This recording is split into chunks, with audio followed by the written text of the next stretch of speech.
জাহান্নামী চিৎকার করবে আর বলবে, আল্লাহ একটু সময় দেন, একটু বিরতি দেন, একটা মিনিট কদ্দুর আমার জিরাইতে দেন, আমি পারতেছি না মালিক আগুনে।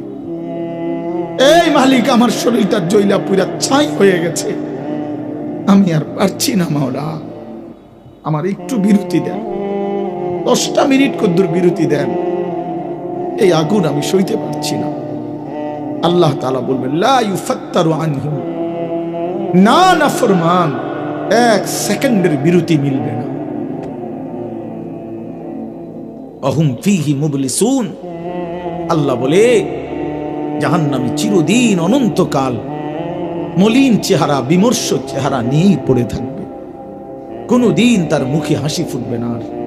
ফেরেশতারা জাহান্নামকে 70,000 আগুনের শেকল দিয়ে টেনে হাসরের ময়দানে উপস্থিত করবে।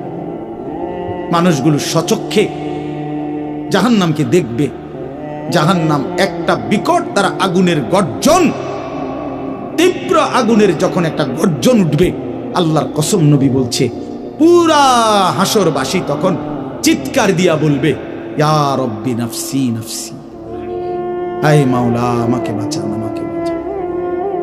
এই প্রথম হাসরবাসী কথা বলবে, তাফসিরে আছে, হাদিসে, মানে প্রথম চুপচাপ দাঁড়ায় থাকবে, কিন্তু জাহান্নামকে যখন দেখবে, জাহান্নামের চিৎকার যখন শুনবে, তখন পুরা হাসরের ময়দানে চিৎকার উঠবে, ইয়া রব্বি নাফসি নাফসি, আল্লাহ আমাকে বাঁচান। নবী সাল্লাল্লাহু আলাইহি ওয়াসাল্লাম বলেন, আল্লাহ তাআলা ফেরেশতারা যেন দেখায় দিবে ইব্রাহিম আলাইহিস সালামকে, ওই যে আপনার ছেলে ইসমাঈল, তার ব্যাপারে কিছু বলবেন। ইব্রাহিম আলাইহিস সালাম বলবেন, ইয়া রব্বি নাফসি নাফসি, এই মাওলা আমাকে বাঁচান, আমাকে। ওর বিষয়টাও দেখো। ইয়াকুব আলাইহিস সালাম, ওনার ছেলে ইউসুফ আলাইহিস সালাম, এটা সেই ছেলে 40টা বছর দুনিয়াতে যার জন্য উনি কাঁদছিলেন। ফেরেশতারা বলবে, ওই যে ইউসুফকে দেখা যায়, তার ব্যাপারে কিছু বলবেন। ইয়াকুব আলাইহিস সালাম বলবেন, ইয়া রব্বি নাফসি নাফসি, এই মাওলা আমারে বাঁচান, আমার। ওটা বুঝো। অজি আয়াউমা ইদিন বিজাহান্নাম, জাহান্নামকে হাসরের ময়দানে আনা হবে বন্ধু। বিষয়টারে তুমি আমি খামখেয়ালি মনে করো না বাপ, এতগুলো কোরআনের আয়াত মিথ্যা হইতে পারে না।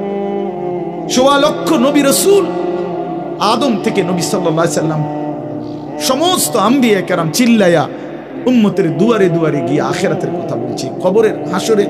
এগুলো ভুল হবে কেন, মিথ্যা হবে কেন ভাইয়া? প্রতিদিন যে মানুষগুলো কবরে যায়, তুমি কি দেখো না ভাই, এই মানুষের মৃত্যু, লাশ, কবর তোমারে কিছুই মনে করায় না? জলজ্জান্ত যে মানুষটা তোমার আমার চোখের সামনে হাঁটতো, চলতো, ফিরতো, খাইতো, ঘুমাইতো, দোকান করতো, বাজার করতো, কত কথা বলতো, আজ এত মানুষ জানা যায় উপস্থিত, কতজন কত কথা বলতেছে, কিন্তু খাটিয়ার ওই লাশ, সে তো আর কথা বলে না।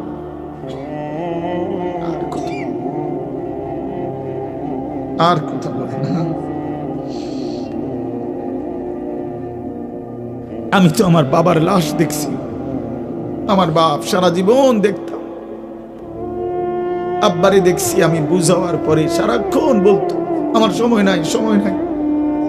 আমার মসজিদ, আমার স্কুল, যে বাবারে দেখতাম ফজরের পর থেকে রাত 11টা পর্যন্ত শুধু দৌড়াইতেন, শুধু ব্যস্ত ছিল, সেই বাপ একদিন স্তব্ধ হয়ে গেছে। মৃত্যু বাবাকে একদিন থামাই দিছে, বন্ধু তুমি কি কোনো লাশ দেখো নাই? কেমনে এত লম্বা সময় নামাজ না পড়া থাকে ভাইয়া? 365 দিনে খোদার একটা বছরে।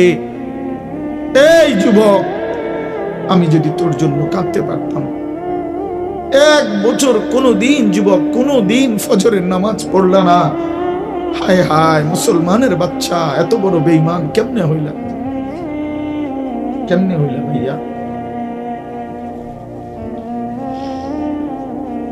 এ কেমন জিন্দিগি ভাই? কোনদিন নামাজ পড়বা না? একজন মুসলমান 30 বছর মিথ্যা বলে, বসেন ভাই, একজন মুসলমান 30 বছর সুদ খায়। ওফো, এটা কেমন ভাইয়া? হ্যাঁ নওজোয়ান, মোবাইল চালাইয়া খুব রঙে আসো, মানুষের বেডি চাও, আর সারা রাত উলঙ্গ নর্তকী দেখো, আর সারাদিন টুঁটো টুঁটো কইরা বন্ধুদের সাথে আড্ডা দিয়া খুব একটা মোসে আসো, অপেক্ষা করো, টাঙ্গাইয়া ফিটবে। অপেক্ষা করো, রঙের গুড্ডি শেষ হয়ে যাবে, একদিন দেখবা তুমি আর যুবক নাই, হয় বৃদ্ধ হয়ে গেছো, নয় কবরে চলে গেছো। অমিনকুম মান ইউতাওয়াফা মিন ক্বাবলু অমিনকুম মান ইউরাদ্দু ইলা আরদালিল উমর। আল্লাহ তাআলা বলেন, অসংখ্য শিশু যখন যৌবনের দিকে আসতে থাকে, আমি আল্লাহ তাআলা এরই মাঝে কাউকে মৃত্যু দিয়ে দেই আর কাউকে বৃদ্ধ বানাই। সব শিশুই কি বুড়ো হয়? কথা বলেন। তাহলে তুমি কেমনে ভাবলা বাবা? অনেক নওজোয়ান মাশাআল্লাহ। হাসান বসরি রহমাতুল্লাহ আলাইহি একদিন যুবকদেরকে দেখে বলছিলেন, ইয়া মা'শারাশ শাবাব, এই যুবকরা শোনো, ইন্না যারআ কাদ তুদরিকুহুল আহাতু ক্বাবলা আন ইয়াবলুগা। তিনি বলেন, শোনো, বহু গাছ, বহু ফুল, বহু ফসল পরিপক্ক হওয়ার আগেই ঝরে যায়। ঝরে যায় না? এই আম গাছে যতগুলো মুকুল ধরে, যদি এতগুলো আম হইতো সবটা, কি পরিমাণ আম হইতো। কিন্তু সব মুকুল কি আম হয়? ঝরে যায় কি না? এই জন্য যুবক ভাই আমার, ওই চাচা বুড়া হয়েছে দেখে তুমি বুড়া হইবা তার কোনো নিশ্চয়তা না। না ভাইয়া, কোনো নিশ্চয়তা না। যুবক ভাই, নামাজ পড়েন। রাসূলুল্লাহ সাল্লাল্লাহু আলাইহি ওয়াসাল্লামের আখিরি ওসিয়ত নামাজ। জিবরাইল আর আজরাইলকে সামনে রাইখা নবী আম্মাজান আয়েশাকে, নিজের স্ত্রীকে বলছে, আয়েশা আমি যাই আমার মালিকের কাছে, যাওয়ার আগে তোমারে শেষবারের মতো বলে গেলাম আসসালাত। আমার উম্মতরে বইল নামাজের দিকে খেয়াল রাখতে, নামাজের দিকে খেয়াল। হযরত ওমর রাদিয়াল্লাহু তাআলা আনহু 10.5 বছর মুসলমানদের খলিফা ছিলেন, বাদশাহ ছিলেন, আমির ছিলেন। 10.5 বছর তিনি মসজিদে ইমামতি করতেন, নবীর মসজিদে। এই 10.5 বছর পরে একদিন ফজরের নামাজের ইমামতি অবস্থায় প্রথম রাকাতে এক অগ্নিপূজক ছদ্মবেশে চাদর মুড়ি দিয়ে আইসা সামনের কাতারে হযরত ওমর ইমামের জায়গায়, এই প্রথম রাকাতে ওই বেঈমান আবু লু'লু মাজুসি কোমর থেকে ধারালো ছুরি বাইর কইরা হযরত ওমর রাদিয়াল্লাহু তাআলা আনহুর কোমরের মধ্যে নামাজরত অবস্থায় ছুরি দিয়া 7-8টা গায়ে দিছে। রক্তে নারী ভুরি সহ ওমর রাদিয়াল্লাহু তাআলা আনহু যখন চাপ দিয়া দইরা, এরপরে প্রথম কাতার থেকে হযরত আব্দুর রহমান ইবনে আউফ, একজন সাহাবী, বিখ্যাত সাহাবী, আশারায়ে মুবাশশারার একজন, এই উনারে ইমামের জায়গা আইনা হযরত ওমর রাদিয়াল্লাহু তাআলা আনহু একসাথে সরে গিয়ে রক্তে ভাসতেছে। এই অবস্থায় একটা কথাই শুধু বলছে, আব্দুর রহমান আগে নামাজ শেষ করো, তারপরে আমারে ধরো। কাটা মুরগির মতো ওমর পাশে তরফাইছে, সাহাবায়ে কেরাম আগে নামাজ আদায় করছে। প্রিয় বন্ধু, ইসলামের জন্য যদি কিছু মনে পড়ে, আখিরাত মনে পড়ে, সেজদা দিতে হবে। আমি শক্ত কথা বলছি আর কি, সেজদা বিহীন আসলেই মানুষ হয় না। আল্লাহ কোরআনে বলছে, মনের ইচ্ছা মতো যে চলে সে ইনহুম ইল্লা কাল আনআম। আল্লাহ বলেন সে মানুষ নয়, সে চতুষ্পদ জন্তু। চতুষ্পদ জন্তু। এজন্য ভাইয়া নামাজ পড়া দরকার, নামাজ পড়া দরকার। অনেক যুবক ভাই সামনে আছে, দাঁড়িয়ে আছো, সবার কাছে অনুরোধ, নিজের উপরে কদর করো ভাই, নিজের উপরে দয়া করো। এই মোবাইল শেষ পর্যন্ত ভালো কিছু দিবে না, এই বন্ধুদের আড্ডা শেষ পর্যন্ত ভালো কিছু দিবে না, ভালো কিছু দিবে না। শেষ পর্যন্ত আমরা একাই, কবরে তো একাই, দুনিয়া তো একাই। আমরা বাস্তবতা হলে একা। আচ্ছা, আমার যে মনে করেন আমিও সবসময় ভাবি আমি একাই। আমার যদি পেটে ব্যথা করে, আর কারো পেটে ব্যথা করে না, আমি একাই। আমার যেদিন পাও ভাঙছে, সেদিন আমার বন্ধুদের পাও ভাঙে নাই, আমারই পাও ভাঙছে। আমার যেদিন জ্বর উঠছে গত সপ্তাহে, আমার সাথে তো আমার বন্ধুদের জ্বর ওঠে নাই, আমি একাই। আমি হাসলে আমি কাঁদলে আমরা প্রত্যেকে একাই মূলত। কাজেই নিজেকে ভুলে যাওয়া, নিজের আখিরাত ভুলে যাওয়া, নিজের মরণ ভুলে যাওয়া, এটা জীবনের ব্যর্থতা, পরাজয়।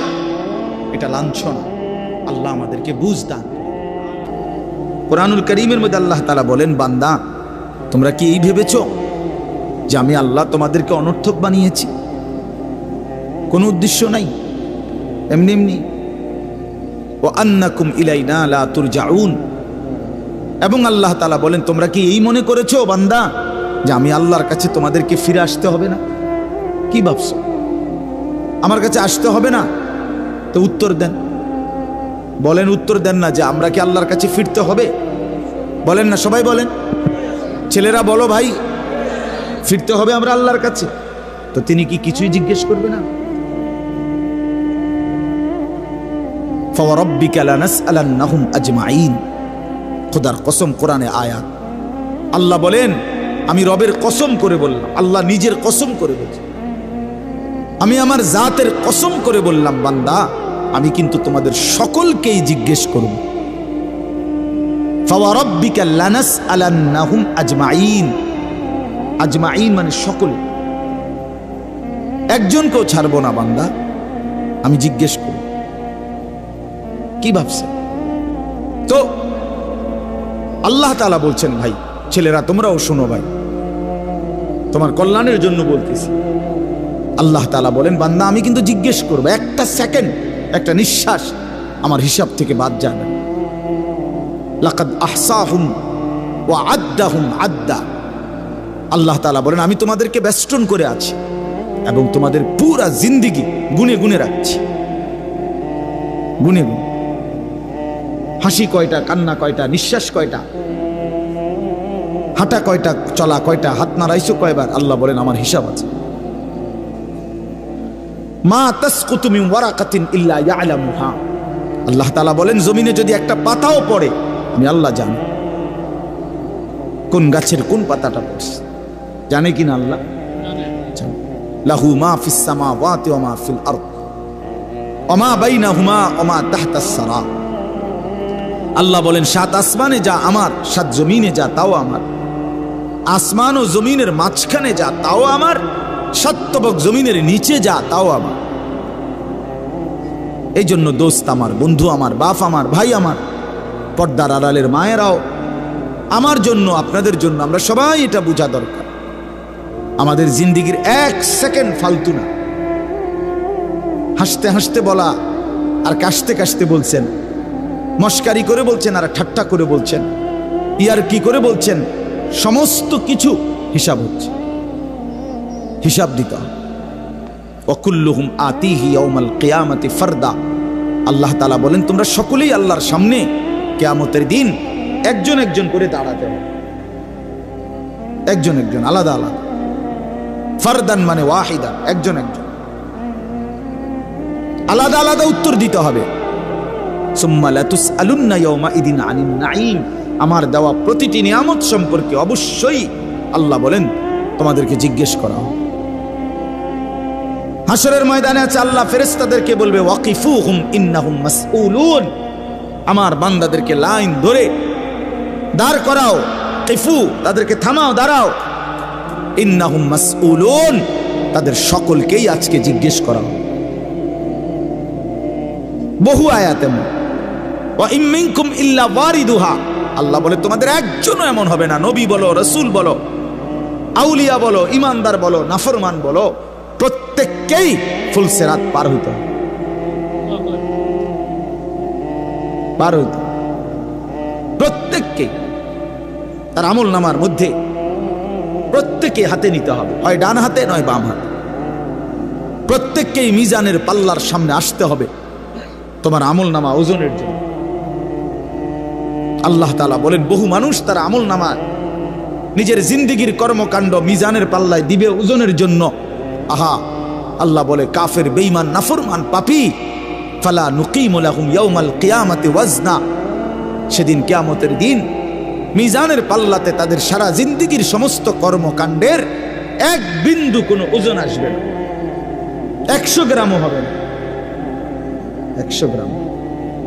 জিন্দেগিটা শুধু ভাত তরকারি আর বন বিড়ি আর চা বিস্কুট আর মা, ঘর বাড়ি বাজার ব্যবসা চাকরি টাকা রোজগার, এর মধ্যেই শেষ করে দিছে। এই পুরাটা একসাথে ওজন দিলে কিছুই আসবে, কিছুই আসবে। আল্লাহ তাআলা বলেন, ফামান সাকুলাত মাওয়াজিনুহু ফাহুয়া ফি ঈশাতির রাদিয়া ওয়া মান খাফফাত মাওয়াজিনুহু ফাউম্মুহু হাওয়িয়া। যার মিজানের পাল্লায় আমল ভারী হবে সে অনন্তকালের সুখের জান্নাতে বসবাস করবে। যার আমল নামায় মিজানের পাল্লা আমল নামা হালকা হবে তো সে জাহান্নামের নির্মম ভীষণ আগুনের মধ্যে নিক্ষিপ্ত। এজন্য দোস্ত সবাইরে বলি, শুধু এই এক বেলার ওয়াজ না, আল্লাহর কথা প্রতিদিন মনোযোগ দিয়ে শোনা উচিত। জুমার বয়ান দিল দিয়া শুনবেন। কেন ঘুমাইবেন, কেন জুরাইবেন, কেন দুষ্টুমি করবেন? আল্লাহর কথার সামনে কোরআন শরীফে আছে, সরাসরি আছে। আল্লাহ বলেন, আমার কথা যার সামনে বলা হলো অথচ সে তার প্রতি মনোযোগী দিয়ে হলো না, আমান আযলামু মিম্মান যুক্কিরা বিআয়াতি রাব্বি ফাআরাযা সুম্মা আ'রাযা আনহা। আল্লাহ বলেন, আমার কথা যার সামনে পেশ করা হলো অথচ সে তার থেকে বিমুখ, মনোযোগ দিল না, আল্লাহর কসম, আল্লাহ বলছে তার চাইতে বড় জালেম আর কেউ নেই। ওটা নিকৃষ্ট জালেম, ওটা সীমা লঙ্ঘনকারী বেয়াদব, যার সামনে আমার কথা বলা হচ্ছে অথচ সে আমার কথার প্রতি মনোযোগী না। কার সাথে গাদ্দারি করছিস বেটা? কার সাথে? কত বড় মালিকের কালাম, কলিজা ছিঁড়ে যাওয়ার কথা, দিল নড়ে উঠবার কথা। তাকশাইরু মিনহু জুলুদুল্লাযীনা ইয়াখশাউনা রাব্বাহুম। আল্লাহ বলে, কোরআন তো আমি এমন নাজিল করেছি, আমার ইমানদার বান্দা যখন শুনবে তো তার শরীরের চামড়ার উপরে যেই পশমগুলো আছে সেগুলো দাঁড়ায় যাবে।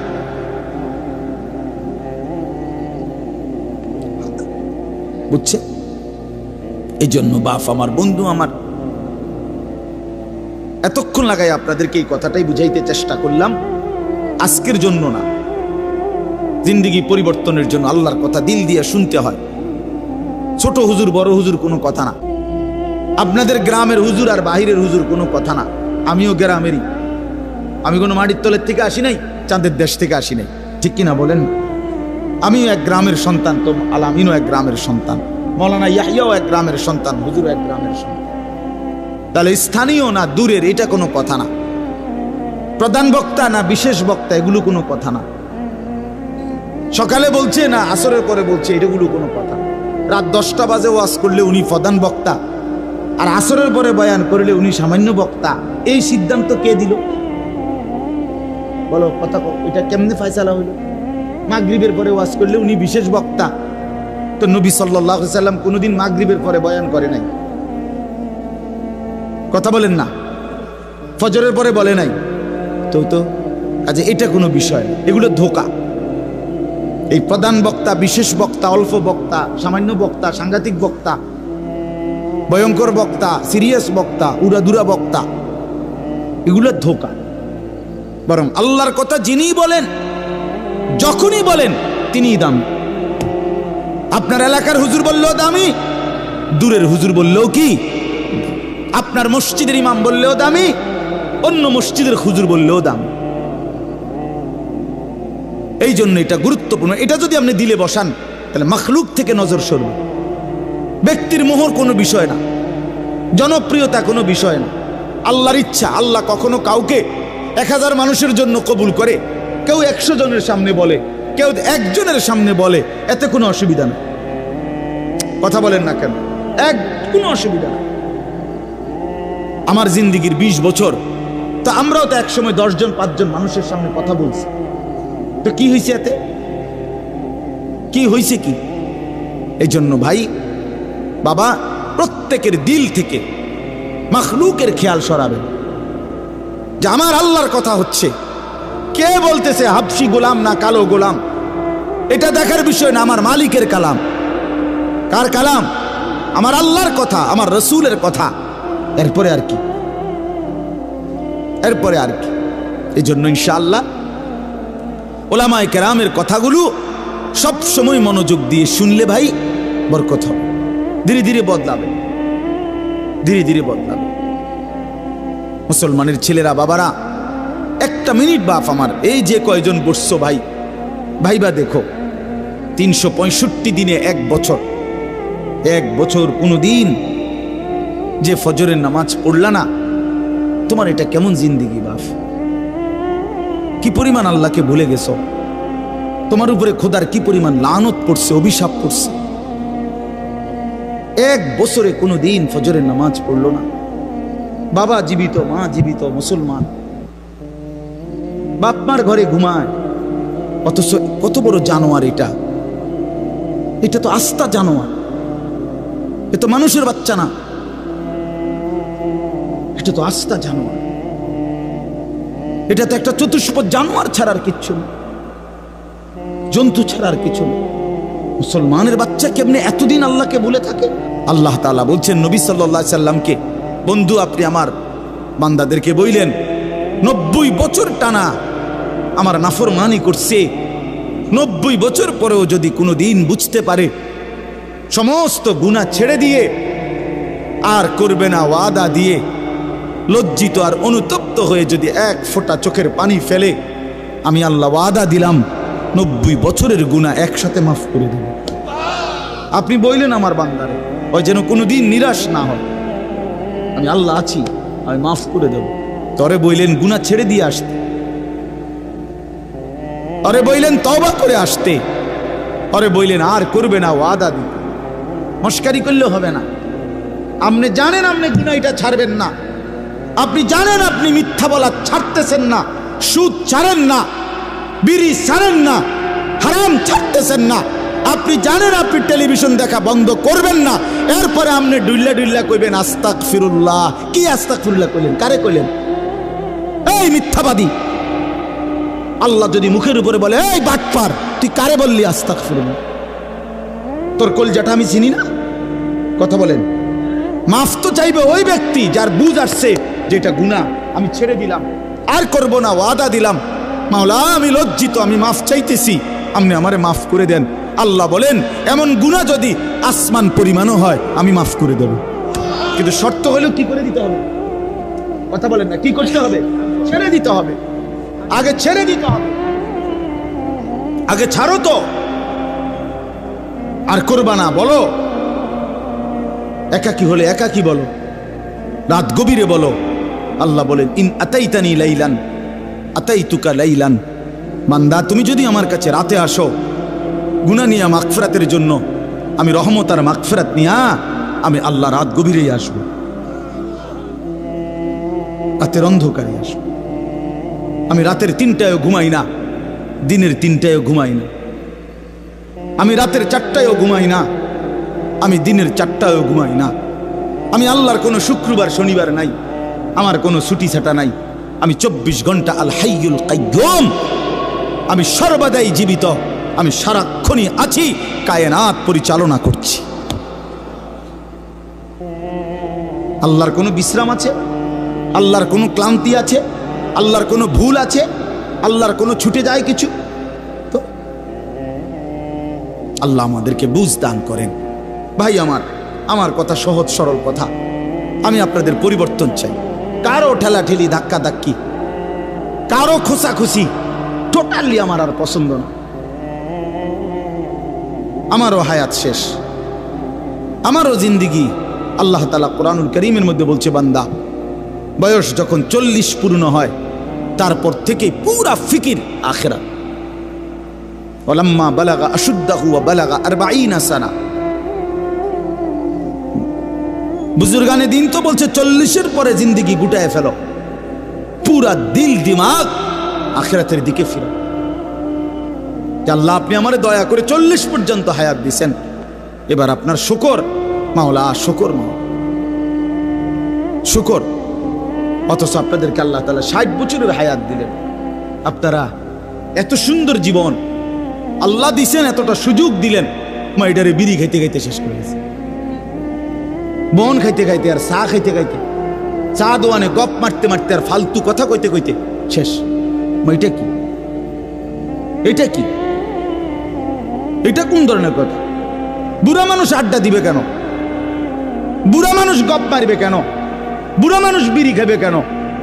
বুড়া মানুষ ফালতু কথা বলবে কেন? বুড়া মানুষ গালিগালাজ করবে কেন? আপনার তো এখন কবর দেখা যায় না?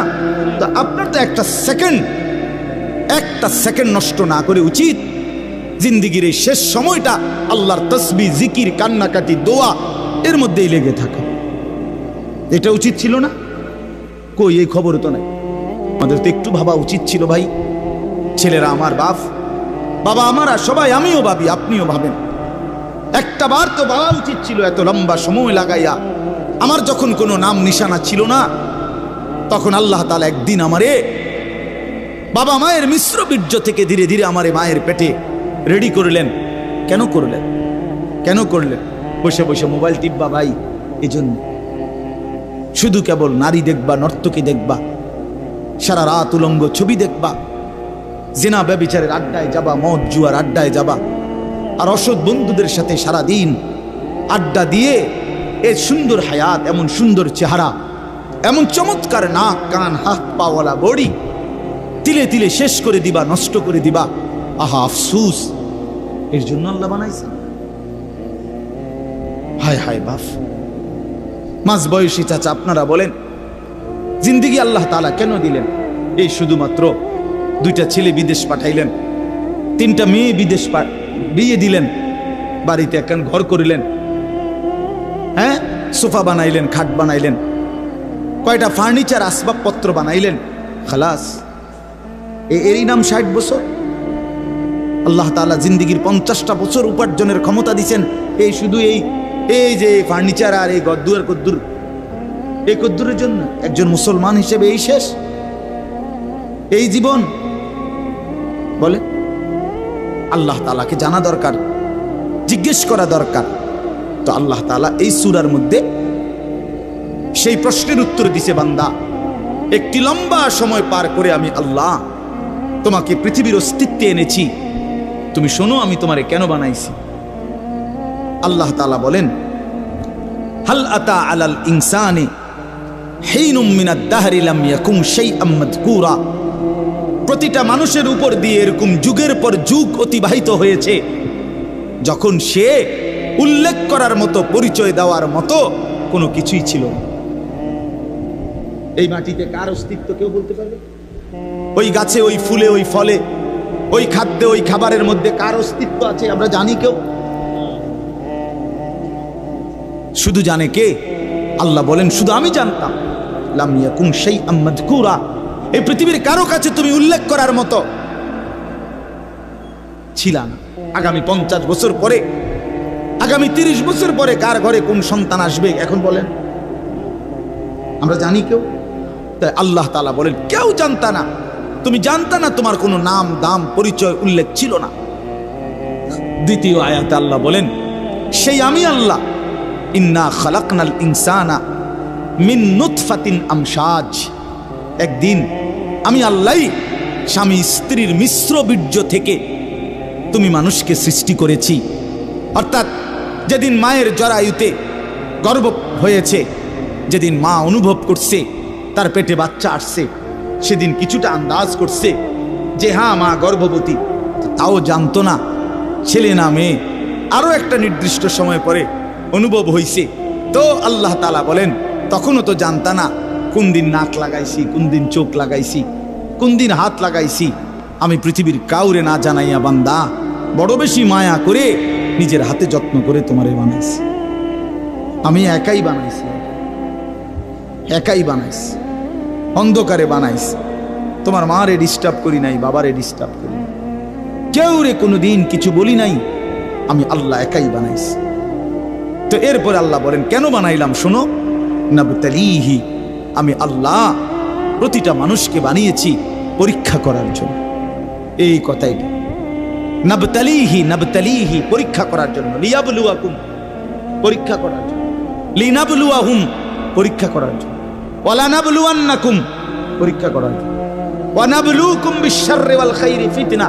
এই কথাটা বিশ্বাস করেন, কোরআন শরীফ আল্লাহ বারবার বলছে, এই তোমারে পরীক্ষার জন্য, পরীক্ষার জন্য, পরীক্ষার জন্য, পরীক্ষার জন্য, ফাতরামি করার জন্য না, ফাইজলামি করার জন্য না, দুষ্টমি করার জন্য। বান্দা খামখেয়ালি করার জন্য বানাই নাই, আমি একটা পিঁপড়াও বেহুদা বানাই নাই। এত সুন্দর মানুষ তোমারে কেন বেহুদা বানাও? আল্লাহ তাআলা বলেন, আমাদেরকে আল্লাহ তাআলা বানিয়েছেন পরীক্ষা করার জন্য। কি করার জন্য বলেন না ভাই? আমার কথা শেষ তো, বলেন কি করার জন্য? আবার বলেন, আবার বলেন, আবার বলেন। এখন প্রশ্ন হইল কি পরীক্ষা? আল্লাহ তাআলা বলেন পরীক্ষা হলো এই, আমি তোমার একটা নির্দিষ্ট হায়াত দিলাম, তাও কদ্দুর আমি জানি, তুমি জানো না। শুরুটা যেরকম তুমি জানো না, এখনটাও তোমারে কইতাম না। 40 হোক, 50 হোক, 60 হোক, 30 হোক, 80 হোক, 90 হোক, 70 হোক, সেটা জানে শুধু কে? আল্লাহ। আল্লাহ বলেন এই যে নির্দিষ্ট হায়াত দিলাম, এই সময়টা আমি আল্লাহ তাআলা দেখতে চাই। মূলত এটা তোমার স্থায়ী জায়গা না, আমি তোমার জন্য একটা স্থায়ী জায়গা রাখছি আখিরাত। সেখানে গিয়া তুমি কি জান্নাতে যেতে চাও নাকি জাহান্নামে যেতে চাও, এই পরীক্ষার জন্য এই সংক্ষিপ্ত হায়াত। আমি শুধু দেখতে চাচ্ছি, এখানে তোমরা রাখতাম না, এটা ওয়েটিং রুম, এটা মূল রুম না। তুমি যে আমি একারে বিছনা টিছনা দিয়ে উঠতে আসলে কথা তো এরকম ছিল না, এনে হতার জায়গা না। তুমি একেবারে ফাইলিং টাইলিং করিয়া, বিল্ডিং টিল্ডিং করিয়া, দরজা জানালা SS5 লাগাইয়া তুমি যে একটা বুঝ করে লইছ, তুমি তো মনে করছো আমার বাপ দাদা 14 গোষ্ঠী হয়তো মাটির ঘর আর বেড়ার ঘর আসিল দেখে মরিয়া গেছে, কিন্তু SS5 এর ঘরে তো মানুষ মরে না। না, SS5 এ মরে না। ফাইলিং করলে আর বিল্ডিং মানুষ মরে না। আল্লাহ বলে না বান্দা, অল্প সময়ের হায়াত পরীক্ষা করার জন্য যে আসল হায়াত, জান্নাতে যাবা না জাহান্নামে যাবা।